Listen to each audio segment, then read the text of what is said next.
अस्सलामुअलैकुम, welcome to my channel. आज मैं आपके साथ मुहर्रम स्पेशल चोंगे की रेसिपी शेयर कर रही हूँ, जिसे कि वर्की पूरी भी कहा जाता है। बेसिकली ये मीठी परतदार पूरियाँ होती हैं जो कि बहुत ही डिलीशियस, मज़ेदार और ख़स्ता बनकर तैयार होती हैं। इतनी ज़बरदस्त और इतनी जल्द बनती हैं कि आप इसे बार बार बनाना चाहेंगे। तो चलिए इन मज़ेदार से चोंगे की रेसिपी को बनाना शुरू करते हैं। चोंगे बनाने के लिए सबसे पहले हम इसका डो तैयार करेंगे। इसके लिए हम एक बाउल में 1.5 कप भरकर मैदा डाल देंगे, जो कि वज़न में 150 ग्राम है। इसके साथ ही हम इसमें हाफ कप भरकर सूजी शामिल करेंगे, जो कि वज़न में 50 ग्राम है। और सूजी डालने से चोंगे बहुत ही खस्ता बनते हैं। साथ ही इसमें 1/4 टीस्पून नमक डाल देंगे, जो कि मीठे को बैलेंस कर लेता है। साथ ही इसमें 3 टेबल स्पून के करीब पिघला हुआ घी शामिल करेंगे। आप चाहें तो इसकी जगह रिफाइंड ऑयल या फिर मेल्टेड बटर भी ले सकते हैं। अब अच्छी तरह से मैदे और सूजी के अंदर घी को मिक्स कर लेंगे। ये जो मोयन है ना, इसके मिक्स होने की पहचान ये है कि जब ये अच्छे से मिल जाता है तो इस तरीके से हथेली में लेकर जब मैदे को प्रेस करते हैं ना, तो ये जुड़ जाता है। अब ये अच्छी तरह से मिक्स हो चुका है। अब यहाँ हम इसका डो तैयार करने वाले हैं। इसके लिए मैंने एक ग्लास में हाफ कप दूध और हाफ कप पानी को मिक्स कर लिया है। थोड़ा थोड़ा दूध और पानी हम इसमें शामिल करते जाएंगे और इसका डो तैयार करते जाएंगे। एक साथ इसमें बहुत सारा पानी या दूध शामिल नहीं करना है, नहीं तो डो रनी हो सकता है। हमें इसका बहुत ज़्यादा सख्त डो नहीं बनाना है। जिस तरीके से रोटियाँ बनाते हैं ना, बिल्कुल उसी तरीके का सेमी सॉफ्ट सा डो बनाएंगे। अगर आप इसे सिर्फ मैदे में तैयार कर रहे हैं तो आप इसका सख्त डो लगाइएगा, लेकिन हमने इसमें सूजी शामिल की है और सूजी कुछ देर के बाद फूलने लगती है और डो सख्त हो जाता है। इसीलिए थोड़ा सा सेमी सॉफ्ट सा डो तैयार करना है।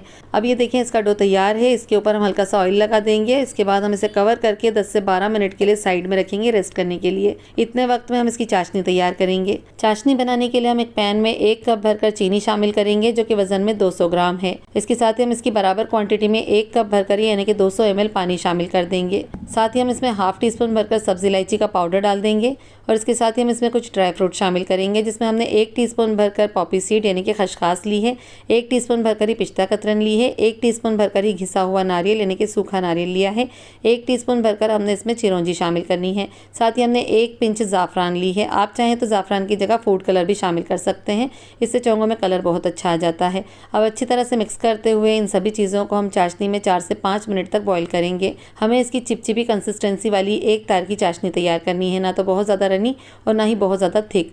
ये देखिए 4 से 5 मिनट तक मीडियम हाई हीट पर बॉईल करते रहने के बाद आप देख सकते हैं अब चाशनी रेडी है। इसकी फ्लेम को हम ऑफ करके इसे एक बाउल में निकाल कर साइड में रखेंगे और इतने वक्त में हमारा जो आटा या डो लगा कर रखा था ना, इसे चेक कर लेंगे।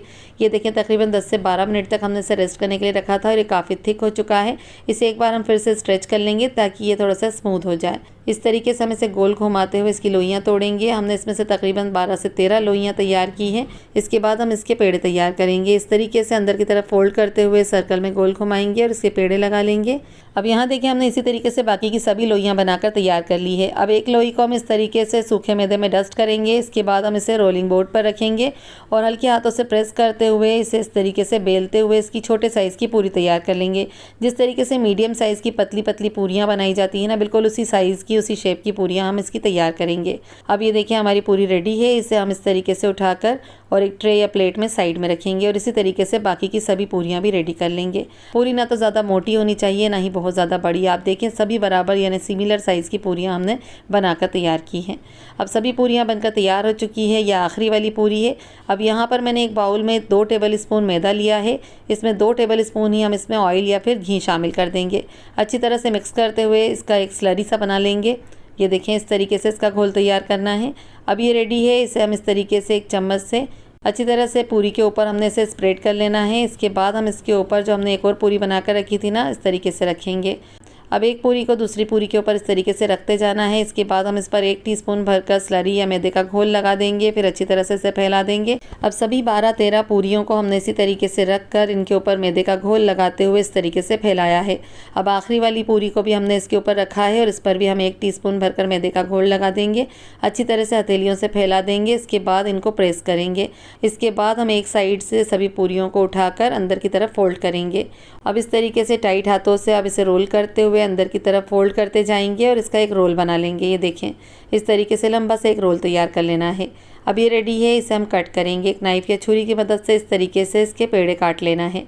अब यहाँ देखिए जितनी लोई या पूरियाँ हमने बनाई थी ना, उतने ही इसमें से पेड़े कट किए हैं, यानी कि तकरीबन 13 के करीब।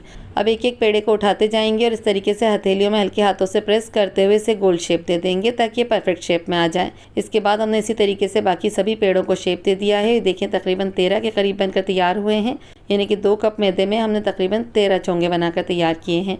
अब रोलिंग बोर्ड पर इस तरीके से एक पेड़े को रखेंगे और हथेली से हल्के हाथों से चारों तरफ प्रेस करते हुए इसका चोंगा बना लेंगे। आप चाहें तो इसे बेलन से बेलकर चोंगे तैयार कर सकते हैं, लेकिन हमने इन्हें इसी तरीके से उंगलियों से प्रेस करते हुए ही चोंगे तैयार कर लिए हैं। ये देखें, बहुत ही आसानी से हमारी परतदार वर्की पूरी बनकर तैयार है। अब हम इसे फ्राई करेंगे। इसके लिए एक कढ़ाई में मैंने 1 लीटर ऑयल को मीडियम हीट पर गर्म कर लिया है। एक बारी में मैंने 3 से 4 पूरियों को फ्राई किया है। अगर आपकी कढ़ाई ज़्यादा बड़ी हो तो आप इससे ज़्यादा भी फ्राई कर सकते हैं। इन्हें शामिल कर देने के बाद 4 से 5 मिनट तक हम एक साइड से इन्हें फ्राई करेंगे। इसके बाद हम इनकी साइड को चेंज करके दूसरी तरफ से भी 4 से 5 मिनट तक मीडियम हीट पर फ्राई करेंगे।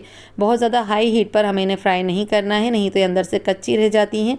इस तरीके से तकरीबन 10 से 15 मिनट तक हमने इन्हें पलट पलट कर फ्राई किया है और आप देखें इनका कलर बहुत ही ज़बरदस्त सुनहरी हो चुका है। ये अंदर तक अच्छे से फ्राई हो गई हैं और बहुत ही क्रिस्पी हैं। अब ये पूरियाँ रेडी हैं। इन्हें हम निकाल कर एक प्लेट में रखेंगे और सभी पूरियाँ हमने इसी तरीके से फ्राई कर लेनी है। अब ये पूरियाँ बनकर रेडी है। इन्हें हम शामिल करेंगे चाशनी में। जो चाशनी हमने बनाकर रखी थी इसे एक बाउल में निकाल लिया है। इसमें हमने गरम गरम पूरियों को ही डाल देना है ताकि ये चाशनी को अच्छे से एब्जॉर्ब कर सकें। यहाँ एक बात का ख्याल रखें कि आपकी चाशनी या फिर पूरी दोनों में से कोई एक चीज़ गर्म होनी चाहिए। अगर दोनों गर्म होगी तो हमारी पूरियाँ सौगी हो सकती हैं। जब पूरियों पर चाशनी अच्छे से कोट हो जाए तो इन्हें निकाल कर एक प्लेट में रख लेंगे और हमारी इसी तरीके से बाकी की सभी पूरियों को भी हमने चाशनी में डिप कर लेना है। अब इसी के साथ हमारी वर्की पूरी या फिर चोंगे बनकर तैयार है। इसके ऊपर हम खिसा हुआ खोपरा और चॉप किए हुए पिस्ते डाल देंगे ताकि इसमें अच्छा सा लुक आ जाए। बहुत जल्द और आसानी से बहुत ही मज़ेदार और टेस्टी बनकर तैयार होते हैं। बाहर से सुपर क्रिस्पी और अंदर से बहुत ही सॉफ्ट और मज़ेदार खस्ता। इतने डिलीशियस और मज़े के बनते हैं कि अगर आप इन्हें एक बार बना लेंगे तो बार बार बनाएंगे। मैं आपको तोड़कर दिखाती हूँ। ये देखें कितना क्रिस्पी बना है। जितना डिलीशियस नज़र आ रहा है ना, उससे कहीं ज़्यादा मज़ेदार ये बनकर तैयार होता है। मुहर्रम के अलावा भी आप इसे बना सकते हैं। घर में सभी को बहुत पसंद आते हैं। मैं तो ख़ास तौर से इन्हें ठंडे दूध के साथ खाना पसंद करती हूँ। उसके साथ ये बहुत मज़े के लगते हैं। तो आप इस मज़ेदार से चोंगे की रेसिपी को ट्राई करके देखिएगा और अपनी फीडबैक मुझे लाजमी दीजिएगा। उम्मीद करती हूँ मज़ेदार से मुहर्रम स्पेशल चोंगे आपको बहुत पसंद आएंगे। मिलती हूँ फिर एक नई रेसिपी के साथ। तब तक के लिए अल्लाह हाफिज़।